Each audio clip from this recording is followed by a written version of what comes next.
The town of Willow Creek was the kind of place where nothing ever happened, until the morning Sarah Whitmore disappeared. Sarah was a beloved elementary school teacher, known for her warm smile and dedication to her students. She had lived in Willow Creek for nearly a decade, immersing herself in the tight-knit community, attending church gatherings, and tutoring children after school. But when she failed to show up for work one morning, concern quickly turned to alarm. She was never late. By noon, the principal had called the police. Detective Mark Evans arrived at Sarah's house with a sense of unease. The front door was locked, her car was parked in the driveway, and the house was eerily silent. With the help of a neighbor, they gained entry. Inside, everything was in place, two in place. A half-drunk cup of coffee sat on the kitchen table. A chair was pulled out, as if someone had been sitting there moments before vanishing into thin air. The windows were locked, and there were no signs of forced entry. It was as if Sarah had simply ceased to exist. As the investigation unfolded, Detective Lisa Carter joined Mark in digging through Sarah's background. On the surface, she was a model citizen. No debts, no enemies, no troubled past. But as Lisa sifted through Sarah's personal files, something didn't add up.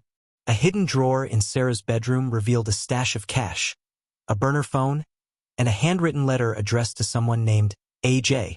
The burner phone led them to a rundown motel on the outskirts of town. Security footage showed Sarah arguing with a hooded man just days before she disappeared. Who was he? And why hadn't anyone mentioned him?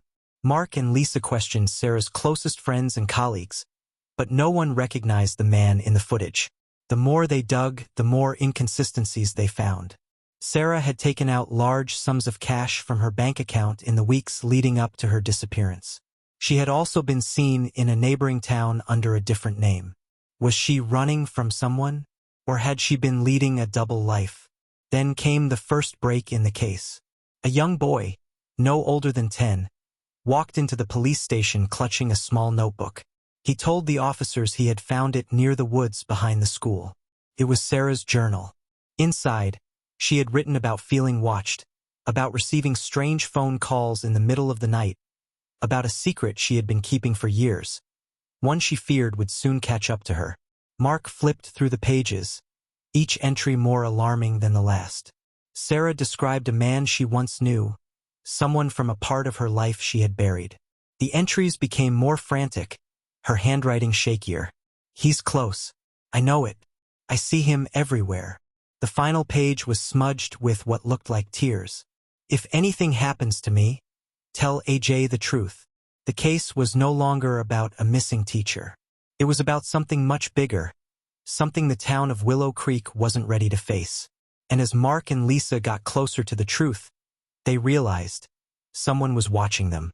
Late one night, Mark sat in his office, staring at the latest report.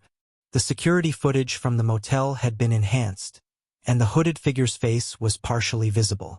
He ran it through the database, and within seconds the screen lit up with a match. The suspect wasn't a stranger. He was someone from Sarah's past, someone who had been presumed gone. Before Mark could react, his phone buzzed. An anonymous message appeared on his screen. "You're looking in the wrong place." Lisa's phone rang at the same time. It was the forensics team. They had found something buried near the woods behind the school. A box, carefully sealed, hidden deep beneath the soil. Inside was something that changed everything. They weren't just looking for Sarah anymore. They were unraveling a secret that had been buried for years. And now, the closer they got to the truth, the more they realized. Sarah wasn't the only one who had vanished without a trace. Mark and Lisa drove to the site, the headlights of their car cutting through the dense fog that had settled over the woods. Officers were already there, their flashlights casting long shadows across the trees. The box had been carefully opened, its contents placed on a forensic table. Inside were old photographs, letters, and a list of names. Many of the names had been crossed out. Lisa picked up one of the photographs. It was of Sarah, much younger, standing beside a man with a familiar face. The same man from the motel footage. A chill ran down her spine. "This isn't just about Sarah," Lisa murmured. "This is about everyone on this list." Mark scanned the names. Some were local, some from other states. The deeper they looked, the clearer it became. These weren't random disappearances. They were connected. Suddenly, Mark's phone rang again. It was an unknown number. Hesitantly, he answered.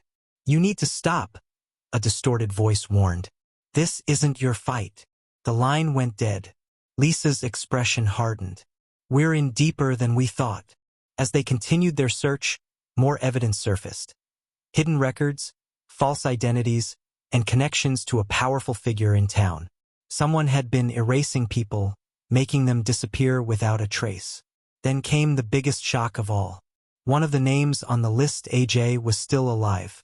Tracking AJ down became their priority. They found an address in a distant city and made the drive immediately. When they arrived, they found a small, dimly lit apartment. AJ, a woman in her early 40s, looked exhausted, like someone who had spent years running from something she couldn't escape. "Sarah sent us," Lisa said softly. "She's missing." AJ closed her eyes, exhaling shakily. "I told her this would happen." She pulled out an old file and handed it to them. Inside were documents, hidden transactions, and notes Sarah had kept over the years. The truth was darker than they had imagined. Sarah had been part of something long ago, something she had tried to leave behind. But the past had finally caught up with her. AJ looked at them with fear in her eyes. "If Sarah's missing, it means they're tying up loose ends." Mark clenched his jaw. "Then we need to find her, before it's too late." The case had started with a missing teacher. Now it was about much more than that. And the deeper they went, the more they realized the truth was far more dangerous than they had ever imagined.